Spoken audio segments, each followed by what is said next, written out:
धर्म अर्थ काम मोक्ष चतुर्विध पुरुषार्थ संहित महाभारत कथा।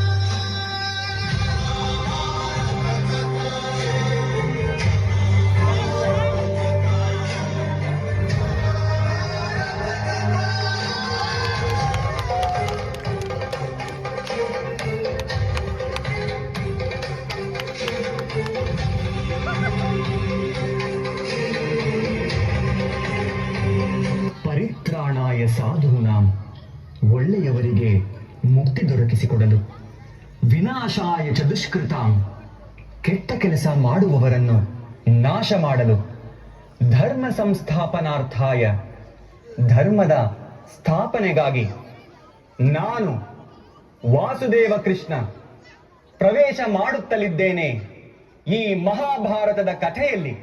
ಯಾವಾಗ ಒಬ್ಬ ಸ್ತ್ರೀಯ ಅಪಮಾನವಾಗುವುದೋ, ಯಾವಾಗ ಒಬ್ಬ ಸ್ತ್ರೀಯ ಶೋಷಣೆಯಾಗುವುದೋ, ಯಾವಾಗ ಒಬ್ಬ ನಾರಿಯ ಕೇಶವನ್ನು ಎಳೆಯಲಾಗುವುದೋ, ಆಗೆಲ್ಲ ಒಂದಲ್ಲ ಒಂದು ರೀತಿ ಯುದ್ಧ ಜನ್ಮ ತಾಳುವುದು. ಆಗೆಲ್ಲ ಮಹಾಭಾರತ ಯುದ್ಧ ಪ್ರಾರಂಭವಾಗುವುದು.